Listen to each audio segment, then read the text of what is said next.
All right, top of the morning, you goons and mutants out there. Watch this. Focus on that light. Boom, it's on. So,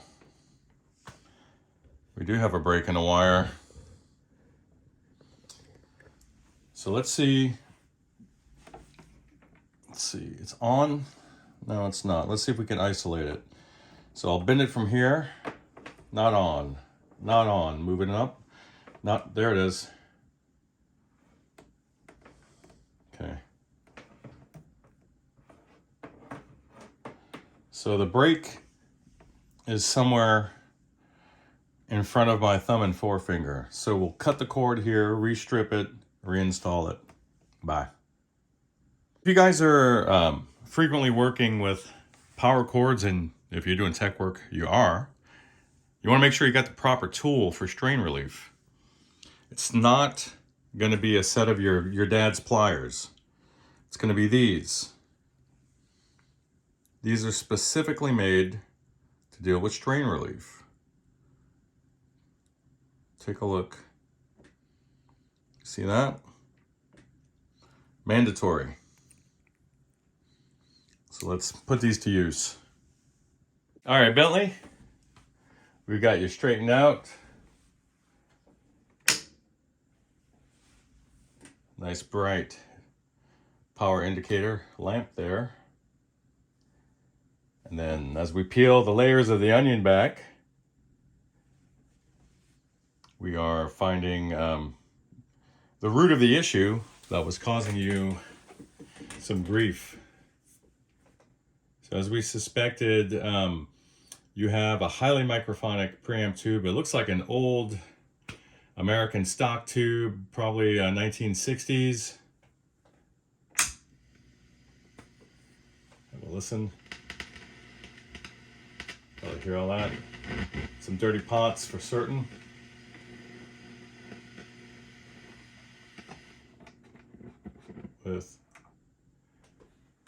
With no hum coming from the power amps filter section, which is super nice. But we need to take care of these pots for certain. And then this is causing you some grief.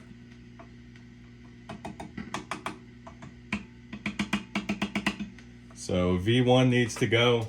And we'll clean those sockets out. And it's what I was saying prior, where just the resonance and the pressure from the sound waves collecting in the back here are vibrating the pots, which have that crummy sound there, and also this microphonic preamp tube. So that's what's giving you the sense that you have an issue with one of your speakers. So we'll update you soon. Bye. So I'm gonna get your little control panel PCB out. I need to do some touch-ups on these solder joints, and then address the condition of the pots. I've already cleaned out the jacks, tube sockets.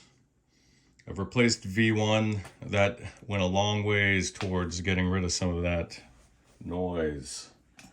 So I'll give you an update shortly as we progress through it. Bye.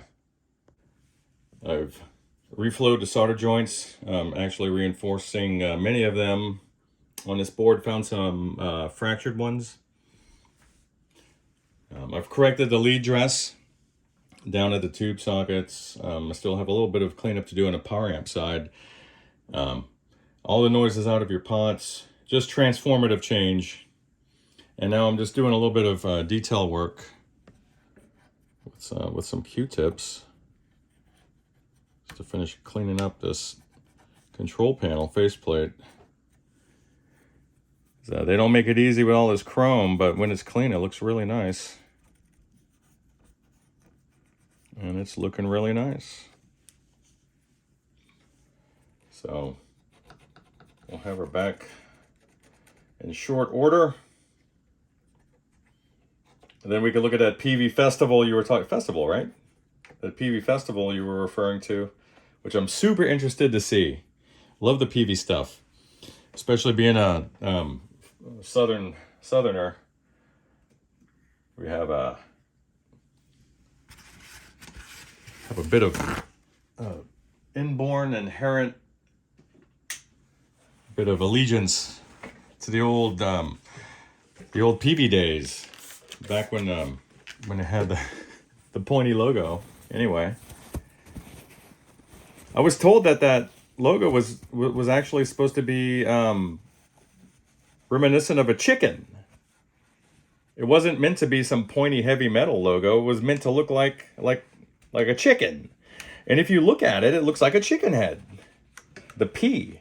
And then the rest of it, it looks like the chicken feet, the head. It's pretty crazy. Once you get it, you get it. Once you see it, you can't unsee it.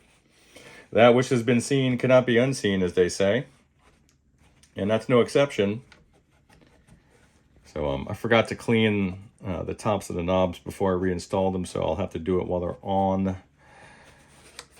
And wow, she looks so much better. And she sounds so much better as well. Look at that. Very nice, huh? So I'm going to clean up this cabinet, vacuum her out, and then we'll give her a test run. Bye. And here we go. Wow. When you guys are letting these loose, do not press down. Or the fastener that's anchored into the bottom side. And that noise was just the clutch. I'm not stripping the head out at all. You will push that anchor through, and depending on the style of chassis, you could find yourself in trouble. So there's a balancing act. Do not let the weight of your tool even push down on them. And when you're doing this looks like it's been lacquered. You want to make sure that you just carefully rock it. You don't want to chip it or strip it. And if this is not going to come up easily, I may heat it. But I'm actually not even going to do that. I don't want to ruin the finish. So I'm going to drive those back in and just clean around it. Old school style. Bye. All right, Bentley, I got us broken off of the mount, so you can just take a look as I sweep over. You could vive la différence. So, not bad. I'm going to tidy up the power section, the wiring anyway, so I went through and checked the wiring. Everything's good to go. Gave her a little dusting, a little cleaning on the top there as well. So, update soon. Found that finishing washer. My last one. Don't look at me. All right. There she is in there. Look how clean that is. Sweep over the back. I like these old hot dog frame Jensen Alnicos. Sound great in here. And no doubt they're broken in. No doubt. She came out really nice. Ungodly loud, just as you would imagine. I don't even know what to do with it. It's so loud. But I'm going to turn it up to half, and it's going to no doubt clip. Oh my God.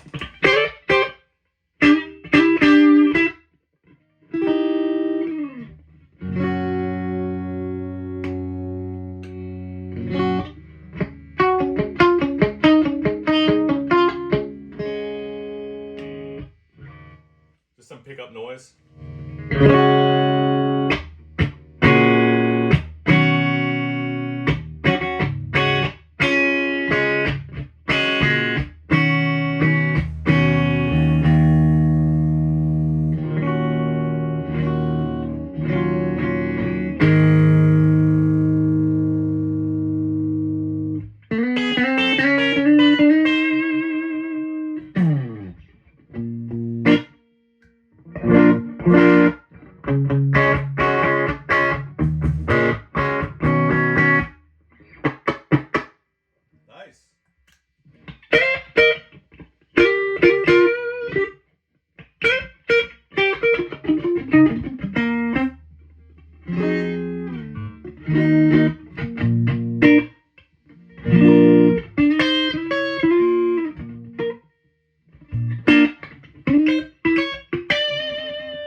No time for a prolonged torture fest for you guys, but there you go.